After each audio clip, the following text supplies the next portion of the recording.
मैं अज्ञेय सहचर संस्था का आभारी हूँ कि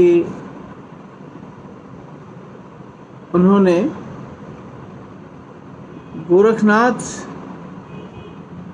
की कविता पर बात करने के लिए, गोरखनाथ की महिमा पर बात करने के लिए मुझे अवसर दिया है। आभारी इसलिए भी हूँ कि वे कुशीनगर की धरती से यह आयोजन कर रहे हैं जो बुद्ध की धरती है और मेरी जन्मभूमि भी है। तो बुद्ध की धरती पर, बुद्ध की धरती से गोरखनाथ के बारे में बात करना अपने आप में एक महत्वपूर्ण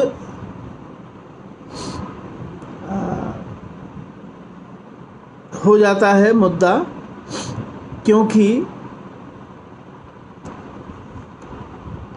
यह अपने आप में एक बहुत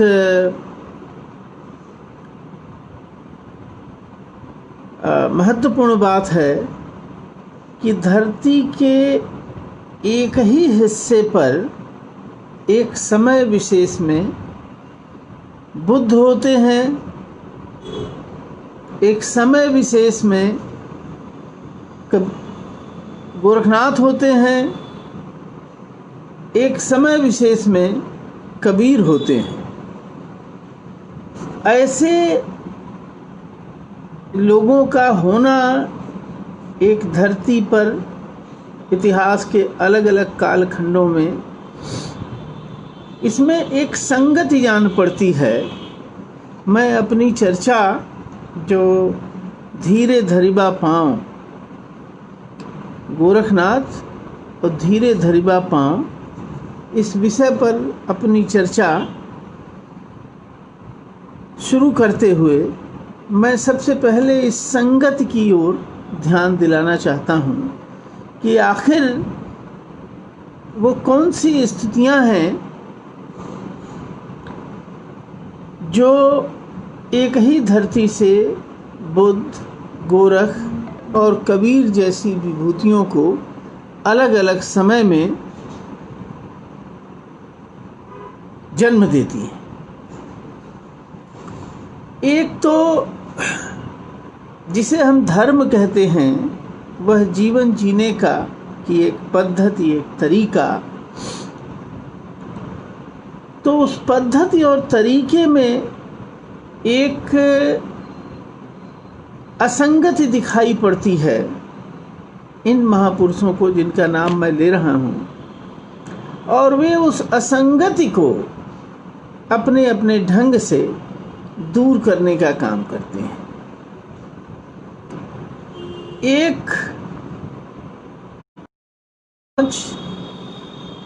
एक ऐसा भूगोल जिस भूगोल में लोगों का महत्व, लोगों की गरिमा इस बात पर तय होती है कि उनका जन्म कहाँ हुआ है, किस कुल में जन्म हुआ है, किस घर में जन्म हुआ है, किस जाति और किस वर्ण में जन्म हुआ है। यह बहुत कुछ मनुष्य की गरिमा का निर्णायक, यह बात एक खास भूगोल में होती हुई दिखाई पड़ रही है।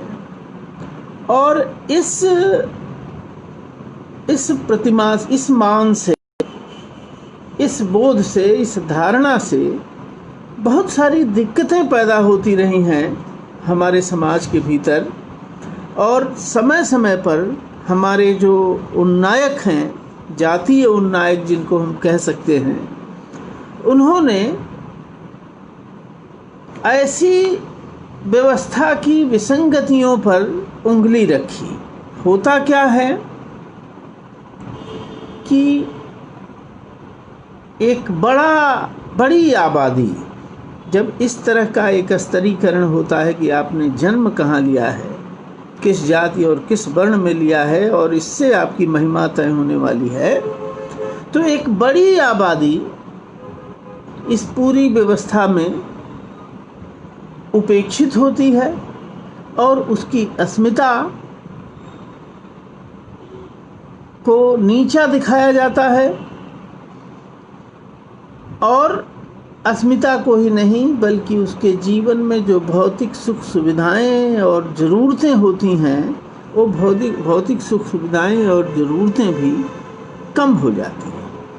तो एक तो ये सामान्य बात है कि और कबीर का एक ही भूभाग पर अलग अलग समयों में होना इस बात का प्रमाण है कि उनकी ज़रूरत इस भूगोल को थी, इस धरती को थी, इस समाज को थी। सामाजिक संरचना में ऐसी विसंगतियां थीं जो विसंगतियां अपने लिए एक रास्ता खोज रही थीं।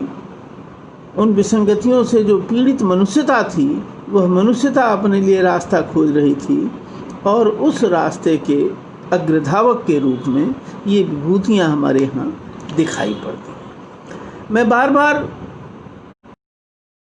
और कबीर के बीच गोरख का नाम ले रहा हूँ, तो मैं कहना ये चाहता हूँ कि गोरखनाथ की जो महिमा है वह किसी भी तरह बुद्ध या कबीर से 19 नहीं है। गोरखनाथ की महिमा, और बड़े बड़े आचार्यों ने भी कहा है, हजारी प्रसाद द्विवेदी का वाक्य याद आ रहा है कि शंकराचार्य के बाद गोरखनाथ जैसा महिमावान व्यक्तित्व दूसरा नहीं हुआ है। तो उनकी महिमा के बहुत सारे आयाम हैं। एक तो अखिल भारतीय उनकी उपस्थिति है, उनकी अपील है। एक बात यहाँ मैं कह देना ज़रूरी समझता हूँ कि हमें कई बार ऐसा लगता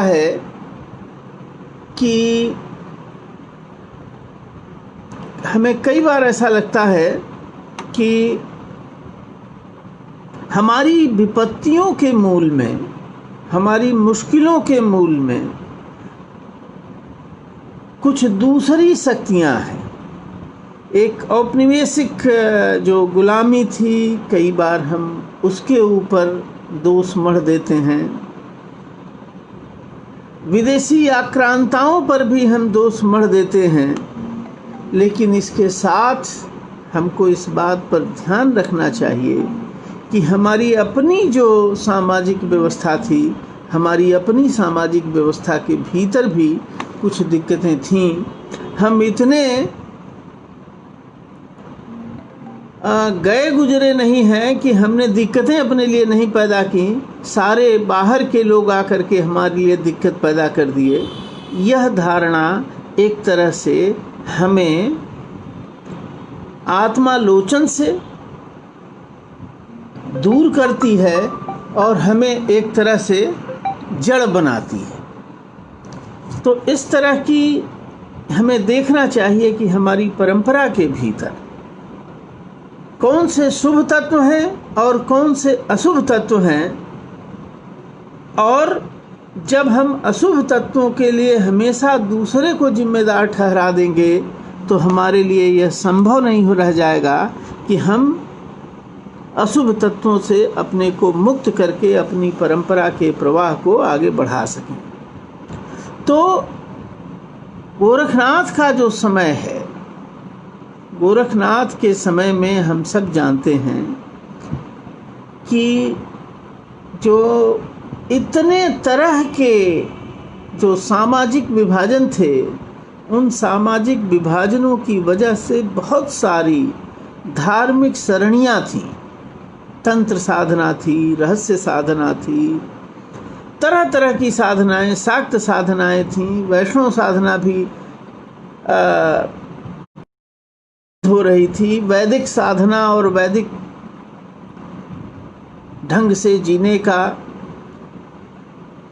शास्त्र केंद्रित ढंग से जीने का की सरणी भी थी। तो तमाम तरह की धर्म सरणियाँ थीं।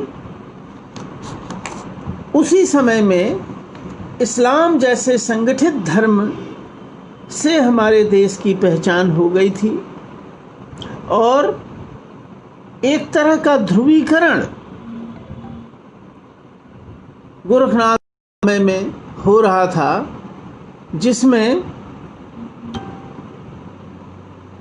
ये जो छोटे छोटे धर्म थे, धार्मिक सरणियाँ थीं, वो सब या तो जिसे हम आज हिंदू धर्म कहते हैं उस हिंदू धर्म के दायरे में आ रही थी, या फिर अपने को इस्लाम के साथ जोड़ रही थी। एक चुनौती सी मिली हुई थी। ऐसे ही समय में गोरखनाथ का अभ्युदय होता है और गोरखनाथ को यह जो दो धाराएं दिखाई पड़ रही थीं, गोरखनाथ बहुत साफ गोई से इन दोनों ही धाराओं को देख रहे थे और देख रहे थे कि यह दोनों ही धाराएं मनुष्य को ठीक रास्ता नहीं दिखा पा रही हैं।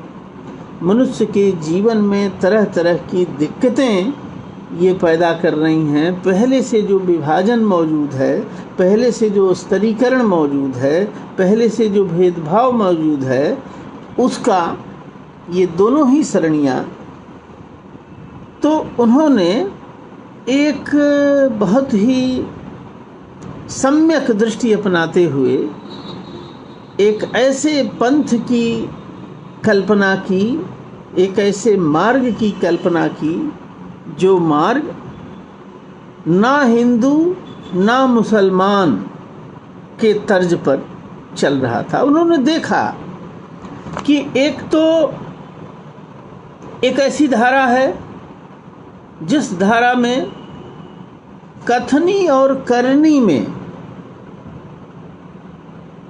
कोई एकता नहीं है।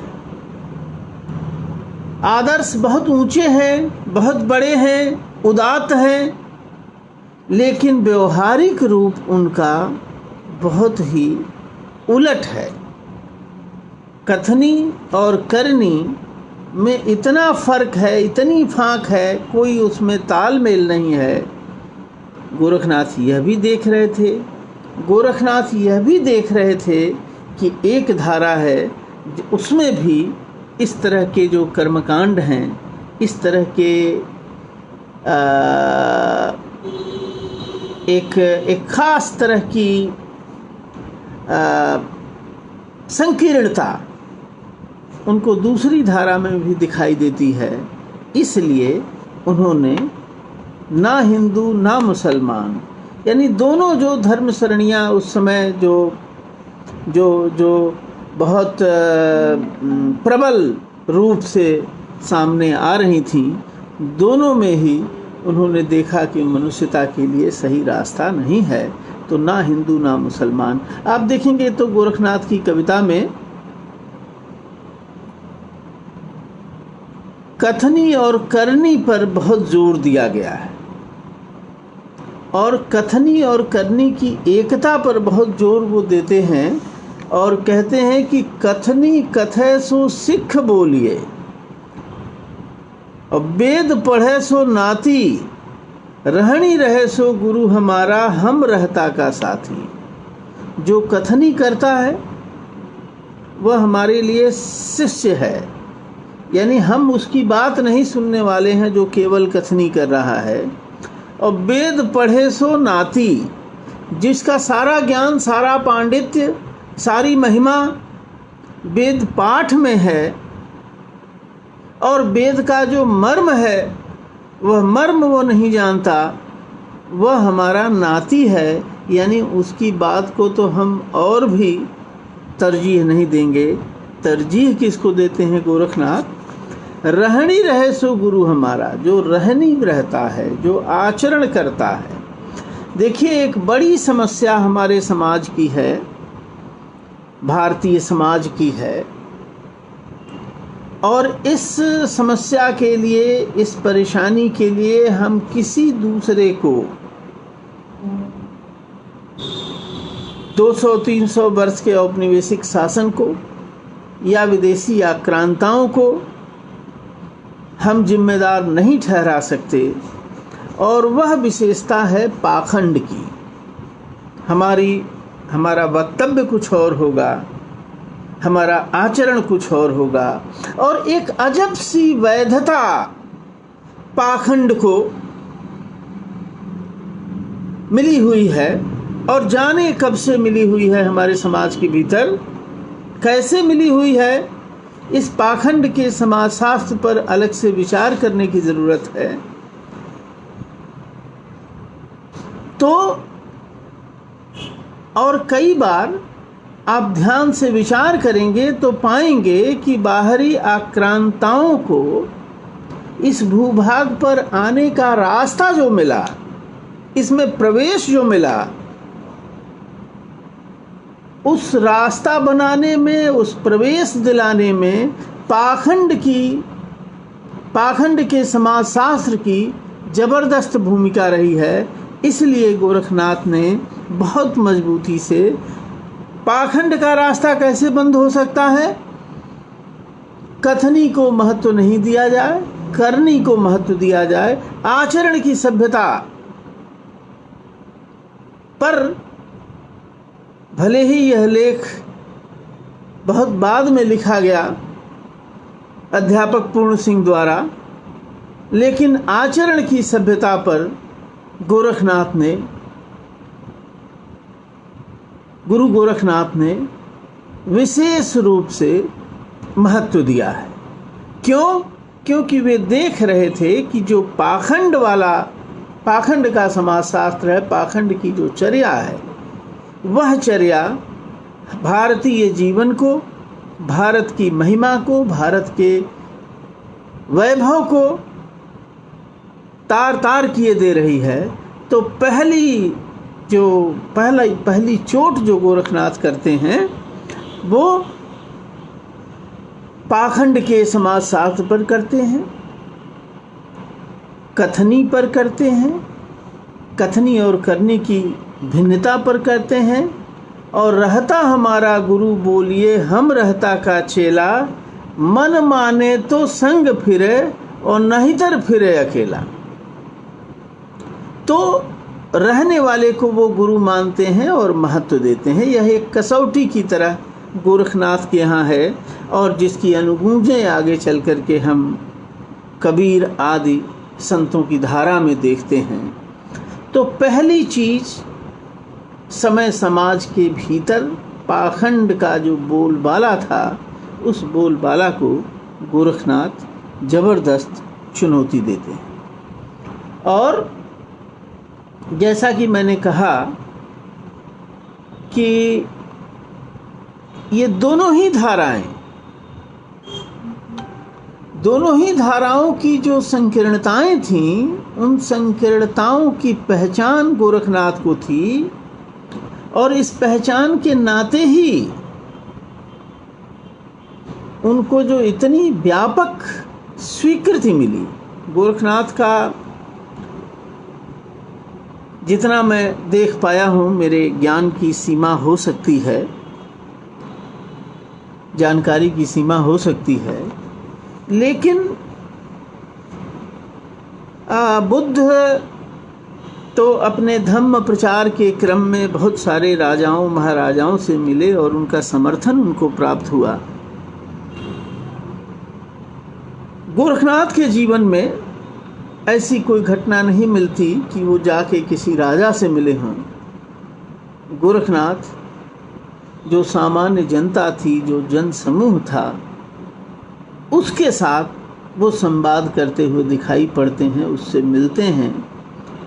और दो धर्म श्रेणियों के बीच जो ध्रुवीकरण हो रहा था समाज के भीतर, उस ध्रुवीकरण के बरक्स एक नई, एक मानवीय, एक उदात्त व्यवस्था की ओर इशारा कर रहे थे। और बार बार उनकी वाणियों में आप देखिए, हिंदू आखे राम को मुसलमान खुदाई, जोगी आखे अलख को जहाँ राम अच्छे न खुदाई। हिंदू राम का नाम लेता है, मुसलमान खुदा का नाम लेता है, लेकिन जोगी क्या करता है? वो अलख को देखता है। जहाँ न राम है न खुदा है, यह दोनों से ऊपर, दोनों से अलग, दोनों से विशिष्ट वह जो अलख है, और यह अलख और कहीं नहीं है, ये हमारी अपनी काया में ही है। हमारी काया में जो चेतन तत्व मौजूद है, वह चेतन तत्व ही दरअसल उस परम तत्व का, उस अलख का ही प्रकाश है, उस अलख की ही उपस्थिति है। इस बात को गोरखनाथ और बहुत मजबूती से,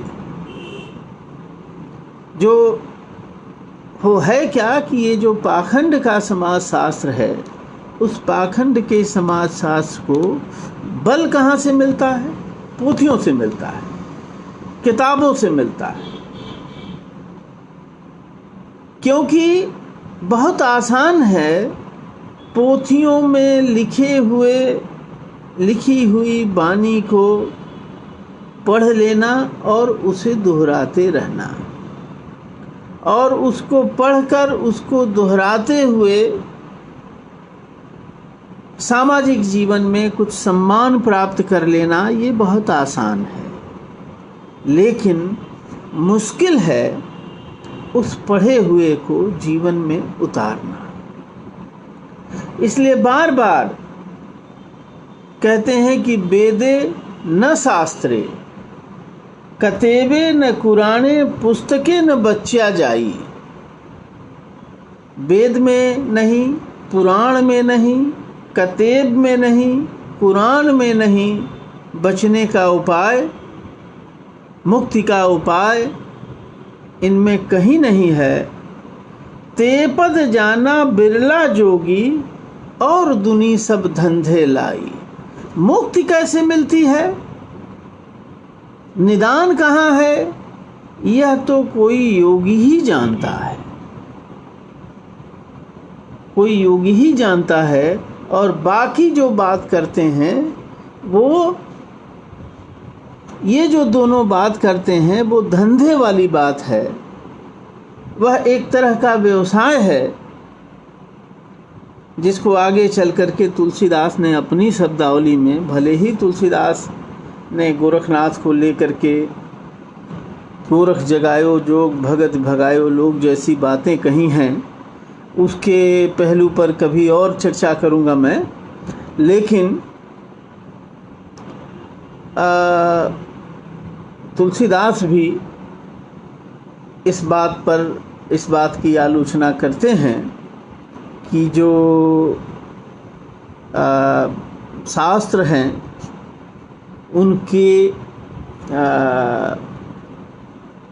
उनके पढ़ने मात्र से आप जीवन सत्य को नहीं जान सकते हैं।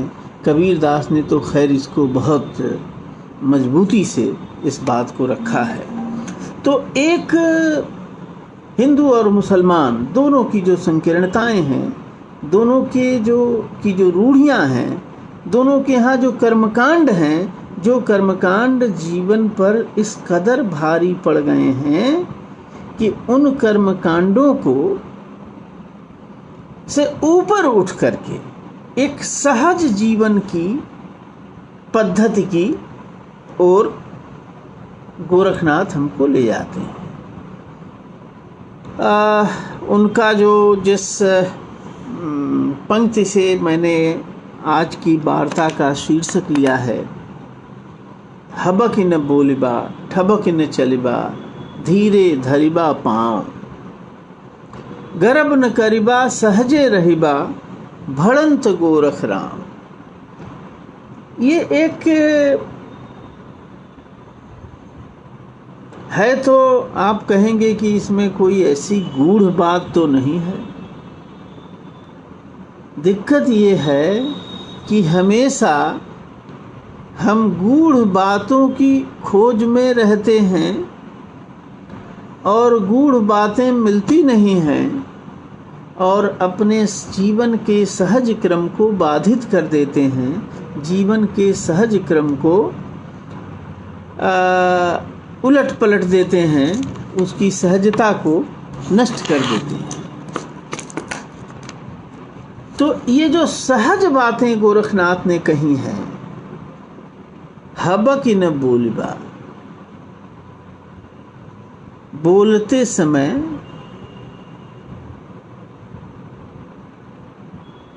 बिना सोचे विचारे नहीं बोलना चाहिए।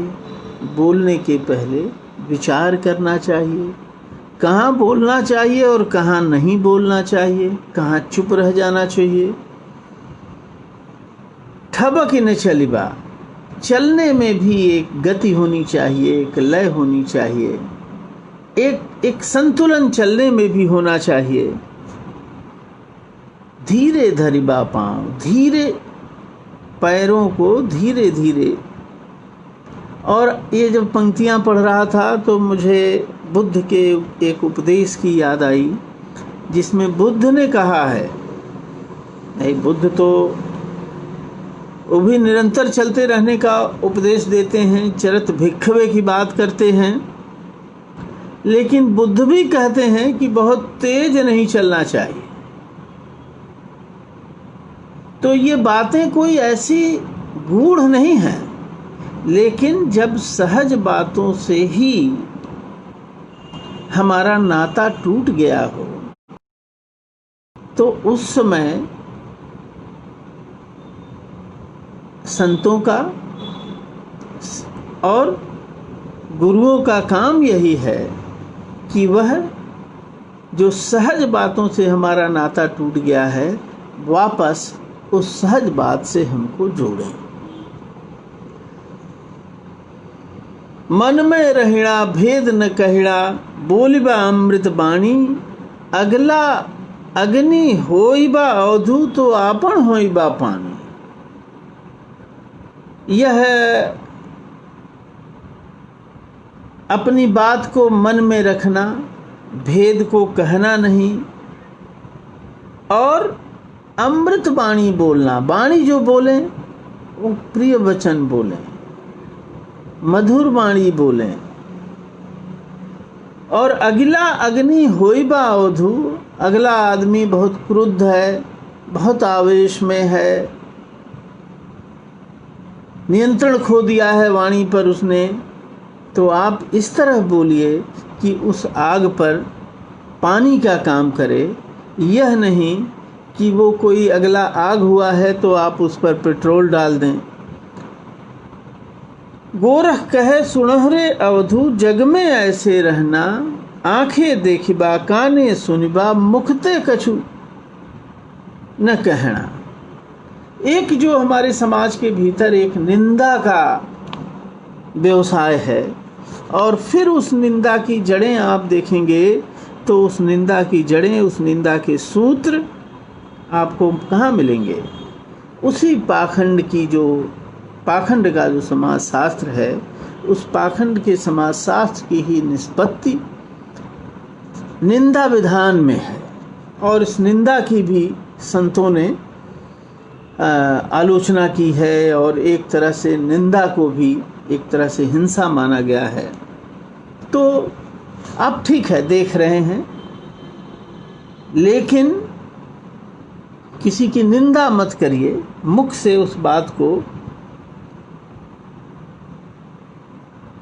और नाथ कहे तुम आपा राखो, हटकर बात न करना, यह जग है काठे की बाड़ी, देख देख पग धरना। एक निरंतर सजग करते हुए और सामान्य जीवन जीते हुए चलने में, उठने में, बैठने में, बोलने में, व्यवहार करने में। और यह सब जब कह रहे हैं गोरखनाथ, तो उनके कहने के साथ साथ हमें कबीर भी याद आते हैं कि बोलना का कहिए रे भाई, बोलत बोलत तत्व नसाई। बहुत ज़्यादा बोलना भी जो सत्य है, जो जीवन का सत्य है, वह सत्य ख़त्म हो जाता है। पूरा जो एक कबीर का के यहाँ जो सहज रहन की एक शिक्षा कबीर के यहाँ जो मिलती है, संतों के यहाँ मिलती है, वो महाराष्ट्र के संतों के यहाँ भी है, वो राजस्थान में भी है, वो पूरे भारतवर्ष में है।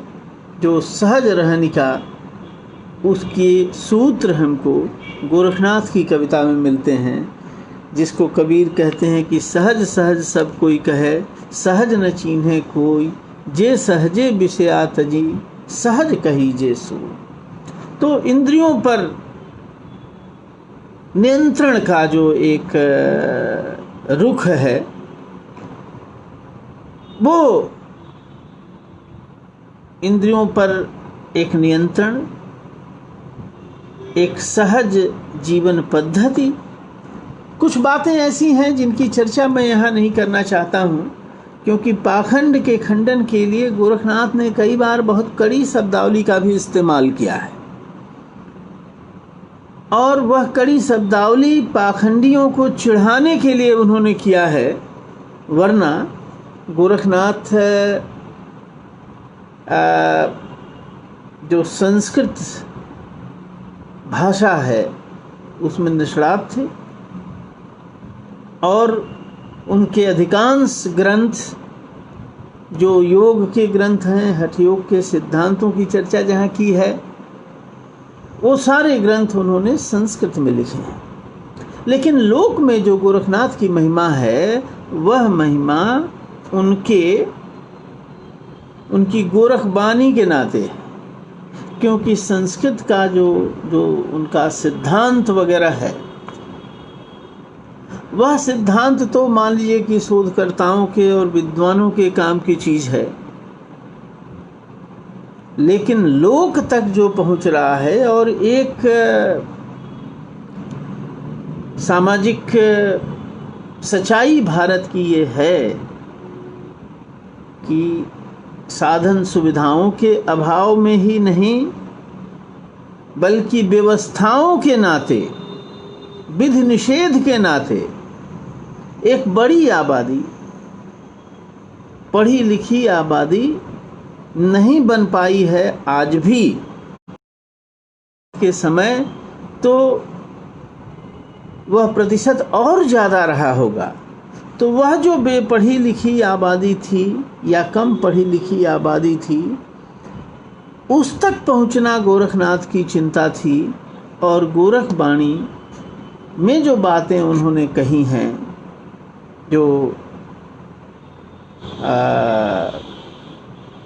जो आज की हिंदी के काफ़ी निकट है, उस गोरखवाणी की जो भाषा है उसमें अवधी के भी बीज मिलते हैं, उसमें भोजपुरी के भी आरंभिक अवस्था का रूप मिलता है। तो ये जो जनपदीय भाषाएं हैं, उन जनपदीय भाषाओं से मिलजुल करके जो वाणी एक बन रही थी, उस वाणी में उन्हें लगा कि जो सामान्य लोग हैं, जो इस व्यवस्था से परेशान हैं, जो इस व्यवस्था में, इस पाखंड में, इस कट्टरता में, इस संकीर्णता में जो पीछे जा रहे हैं, उन लोगों तक पहुंचने के लिए ये जो जनपदीय भाषाएं हैं, वो जनपदीय भाषाएं हमारी मदद करेंगी। तो उस जनपदीय भाषा में उन्होंने ये सारी बातें कहीं। गोरखनाथ की महिमा का एक बहुत महत्वपूर्ण पहलू ये भाषा का प्रयोग है उनका। और एक बात मैं सोचता विचारता हूँ मैं एक बार फिर कह दूं कि मैं कोई गोरखनाथ का विशेषज्ञ नहीं हूं। मैं पाठ्यक्रम में कुछ कविताएं जो हैं गोरखनाथ जी की, वो पिछले 10-15 सालों से पढ़ाता रहा हूं, 20 साल से। तो उस पढ़ने पढ़ाने के क्रम में कुछ बातें मेरे दिमाग में गोरखनाथ की महिमा को समझने के लिए मेरे दिमाग में उठती रही हैं। और एक सबसे महत्वपूर्ण बात जो मुझे दिखाई देती है, गोरखनाथ के और भी अवदान हैं, लेकिन जो सबसे महत्वपूर्ण अवदान है जिस पर ध्यान कम गया है, वह है गोरखनाथ जी भारत में जनपदीय भाषाओं के अग्रदूत हैं। याद करिए कि आगे चल कर के केशव दास जैसे कवि को जब ये कहना पड़ता है कि भाखा बोल न जानहीं जिनके कुल के दास, उस केशव दास को भाखा में कविता लिखनी पड़ रही है। तो इन भाषाओं के लिए कितनी उपेक्षा रही होगी, जनपदीय भाषाओं के लिए कितनी उपेक्षा रही होगी। और संस्कृत का और शास्त्रीय भाषाओं का जो बोलबाला था, उस बोलबाला में के बीच जनपदीय भाषा में अपनी बात को कहना, विधायक कोई युग नायक उन्नायक ही कर सकता था, और वह काम गोरखनाथ जी ने किया। और इसका परिणाम क्या हुआ? आगे चल करके जो हमारी भक्ति कविता, हिंदी की भक्ति कविता अस्तित्व में आती है, और उस भक्ति कविता को, जिसे कि पुरानी भाषा में देसी भाषा कहा गया, और जो औपनिवेशिक चेतना ने को बताया कि साहब ये वर्नाक्युलर है, तो इन देसी भाषाओं को संस्कृत के बरक्स प्रतिष्ठा दिलाने का काम कई बार गोरखनाथ ने किया। और मेरा ये मानना है कि आगे चल करके जो महान कविता लिखी गई भक्ति काल के भीतर, वह संभव न होती अगर पुरखों के रूप में गोरखनाथ मौजूद न होते, और गोरखनाथ की कविता ने जनपदीय भाषाओं को की महिमा को स्थापित न किया होता, तो शायद भक्ति काल की कविता नहीं लिखी जा सकती थी, क्योंकि जनपदीय भाषाओं को वह सम्मान मिल ही नहीं सकता था जब तक कि गोरखनाथ जैसा कोई उन्नायक यह काम न करता। तो मुझे लगता है कि इस दृष्टि से भी गोरखनाथ जी की महिमा को और उनके महत्व को समझने की ज़रूरत है कि किस तरह से उन्होंने हमारी जनपदीय भाषाओं को प्रतिष्ठा देने का काम किया। और उस प्रतिष्ठा का मतलब क्या है? उस प्रतिष्ठा का मतलब ये है कि जब आप जनपदीय भाषा को प्रतिष्ठा दे रहे हैं, तो जानपद जन को प्रतिष्ठा दे रहे हैं। उस जानपद जन को प्रतिष्ठा दे रहे हैं जिसे अभिजन नहीं माना जाता है, और कई बार हम उसे संसाधन समझते हैं, हम उसे भारत की श्रम संपदा समझते हैं। यह श्रम संपदा समझना और साधन समझना एक तरह से उसके मनुष्य होने की गरिमा को अस्वीकार करना है, उसके मनुष्य होने की गरिमा के साथ खिलवाड़ करना है।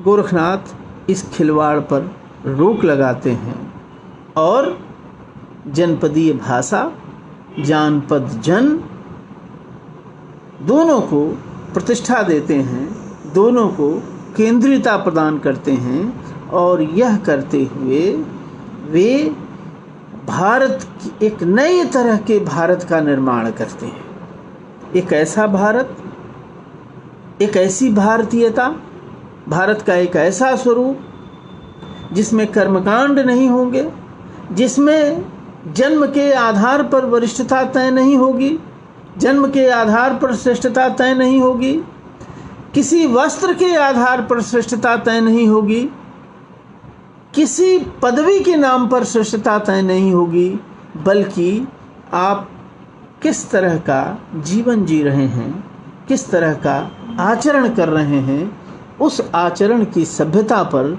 आपकी गरिमा तय होगी।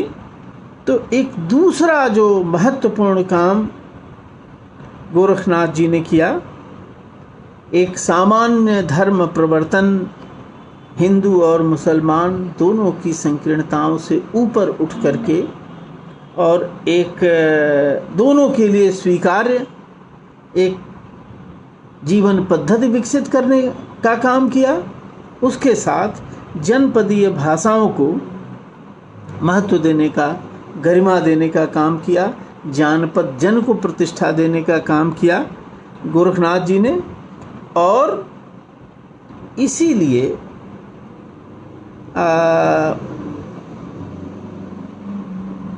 जो महिमा हम गोरखनाथ का देखते हैं, अभी थोड़े दिन पहले मैं राजस्थान गया था और एक संत हैं राजस्थान में, उनकी बड़ी फॉलोइंग है, जम्भू जी महाराज। वो करीब कबीर के समकालीन हैं। तो मुझे उन पर बोलने के लिए बुलाया गया था। तो मैंने देखना शुरू किया तो पता चला कि साहब जम्भो जी का गोरखनाथ जी से संवाद है। तो जाहिर है गोरखनाथ जी का समय बहुत पुराना है, लेकिन गोरखनाथ जी की वाणी जम्भो जी तक पहुंचती है और उसको वो स्वीकार करते हैं। आप पलटू दास तक आइए संत परंपरा के भीतर, तो वो सब गोरखनाथ को स्वीकार करते हैं। महाराष्ट्र में उनको स्वीकार किया जाता है।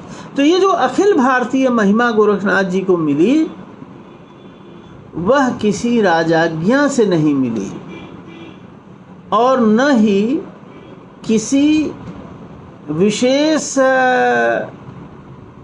धार्मिक संरक्षण से मिली, बल्कि लोक के पास पहुंचने की और लोक की व्यथा को समझने की जो क्षमता थी गोरखनाथ जी के अंतर्गत, उस क्षमता ने उनके लिए लोक हृदय में स्थान दिया।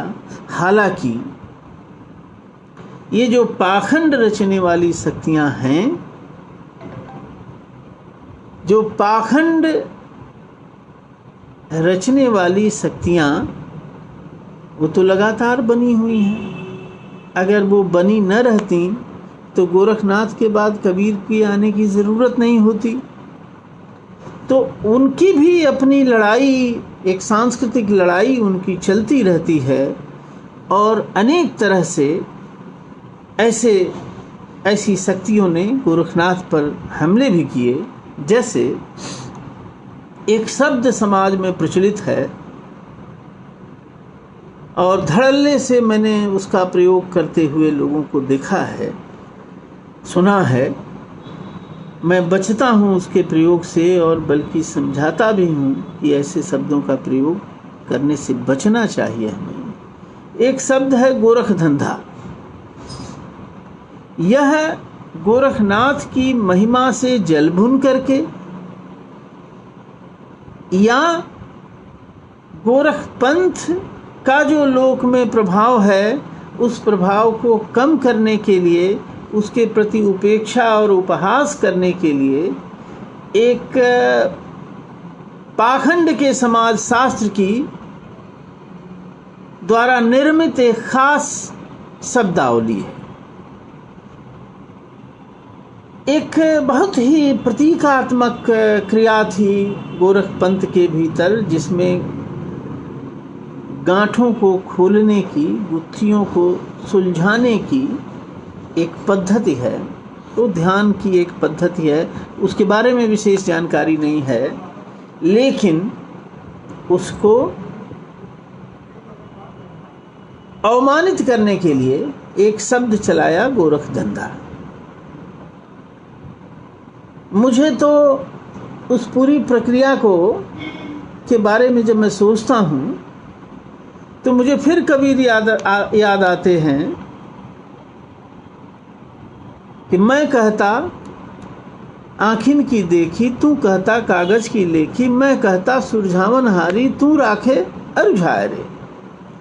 तो एक जो प्रतीक व्यवस्था थी जिसमें कि गुत्थियों को सुलझाने का एक उपक्रम था, उसी के बहाने से समूचे गोरख पंथ को, गोरख की वाणी को, गोरख के संदेश को, जो दोनों धर्म की संकीर्णताओं से ऊपर उठा करके एक सामान्य मानव भूमि तक ले जाने का, उसको अवमानित करने के लिए इस तरह का शब्द चलाया गया।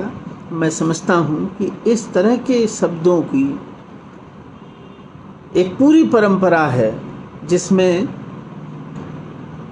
बुद्ध के नाम को ही एक गाली बना दी गई और बुद्ध की जगह पर वो बुद्धू बन गया। जैन धर्म को अवमानित करने के लिए ये नंगा और लुच्चा शब्द जो गाली के रूप में प्रयोग करते हैं, ये एक कितनी नृशंस व्यवस्था है, निर्मम व्यवस्था है पाखंड के समाज शास्त्र की, जो ऐसे उदार धर्म मतों को, जो संकीर्णताओं पर प्रहार करते हैं, जो पाखंड पर प्रहार करते हैं, जो सहज जीवन और आचार की महिमा पर बल देते हैं, जो ईश्वर को अपने भीतर ही देखने की बात करते हैं, जो कर्म कांडों को खारिज करते हैं, उन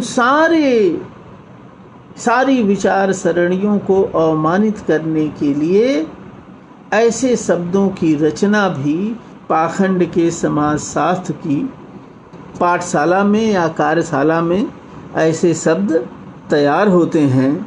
ऐसे शब्द आज भी तैयार हो रहे हैं। तो हमें ऐसे शब्दों से बचना चाहिए। एक और बात कह करके मैं, क्योंकि गोरखनाथ की जो महिमा है, उनकी कविता का जो महत्व है और उनकी वाणी का जो महत्व है और उनके जीवन का जो महत्व है, उसको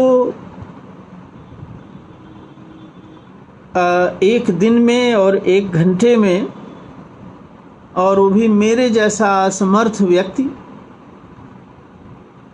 जो इसका विशेषज्ञ नहीं है, ठीक पाठक भी नहीं है, वह एक घंटे में पूरी महिमा को व्यक्त नहीं कर सकता। लेकिन कुछ पहलू, कुछ सूत्र जो छूट गए से लगते हैं, उनकी ओर मैं इशारा करना चाहता हूँ। थोड़ी चर्चा मैं करना चाहता हूँ कि गोरखपंथ की जो उत्तरजीविता है, यानी हमारे आज के समाज में जो उपस्थिति है, वह किस रूप में है।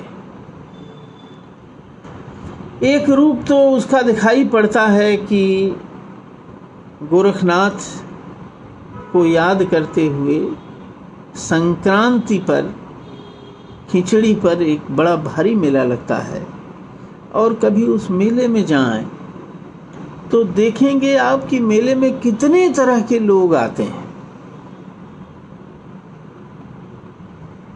तो एक पहलू वह है, और एक और पहलू है कि जोगियों की एक पूरी परंपरा है, और जो आप देखें तो पूरे उत्तर भारत में से लेकर के और पूरब तक वह परंपरा मौजूद है।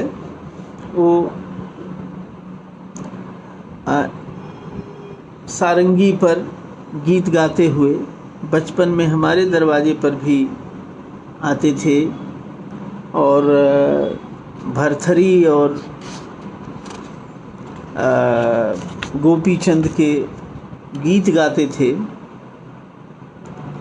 एक अजब सा उनके उस संगीत में एक अजब सी पीड़ा और पीड़ा का राग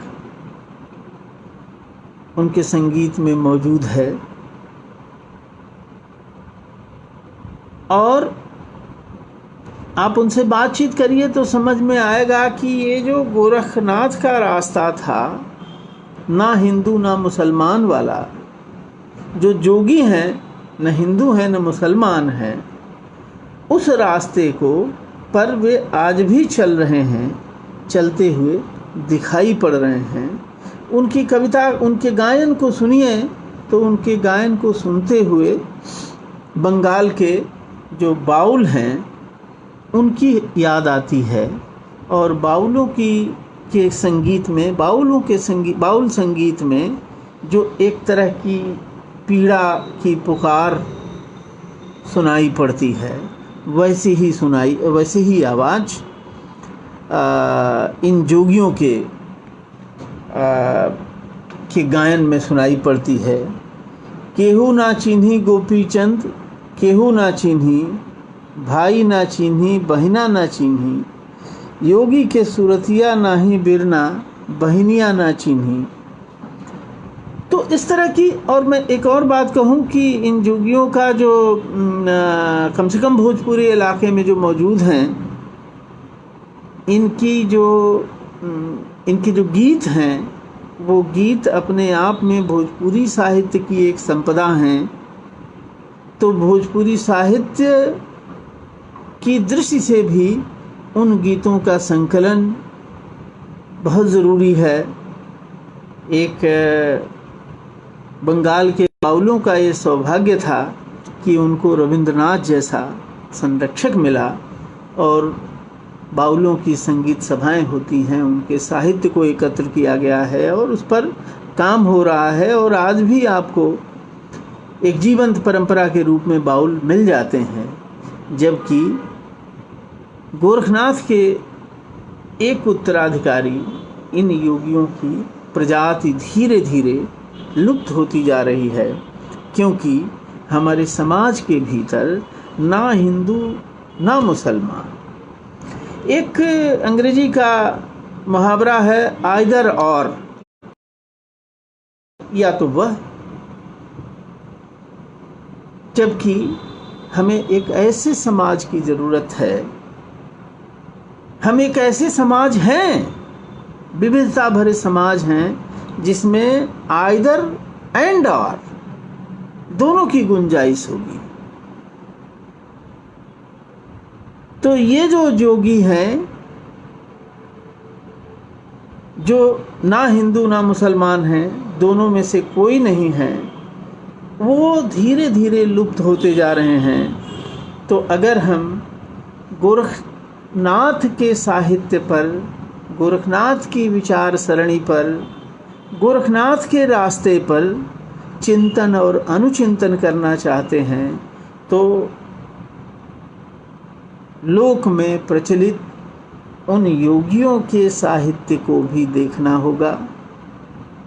और आचरण का जो रास्ता गोरखनाथ ने हमको बताया कि एक संतुलित रास्ता होना चाहिए, एक प्रेममय वाणी होनी चाहिए, एक सहज जीवन होना चाहिए, एक संयमित जीवन होना चाहिए, इन सारी बातों पर हमें विचार करना चाहिए। और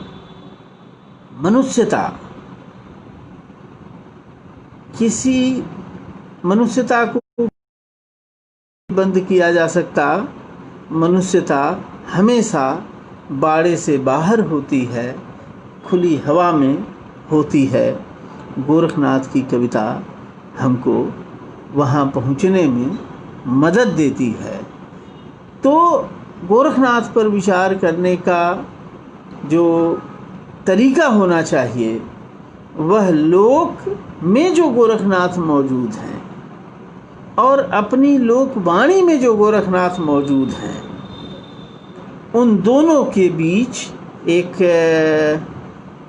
बीच एक संवाद होते रहना चाहिए और दोनों को हमें अपने ध्यान में, अपने दृष्टिपथ में रखना चाहिए। मैं अपनी बात को यहीं विराम देना चाहता हूँ। जो कुछ भी मैंने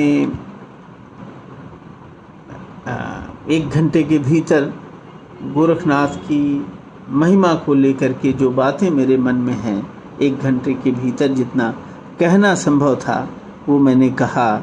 मैं जानता हूँ कि बहुत सी बातें इसमें छूट गई हैं।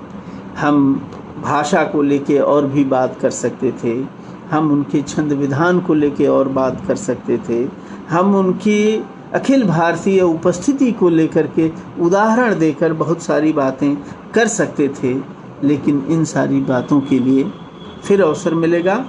आप सब ने मुझे यह अवसर दिया, विशेष तौर पर बंधुवर गौरव तिवारी ने जो कुशीनगर में हैं, तो ये अवसर दिया, इसके लिए मैं उनके प्रति और अज्ञेय सहचर, अज्ञेय का जन्म कुशीनगर में हुआ था और संयोग से मेरा जन्म भी कुशीनगर में हुआ है।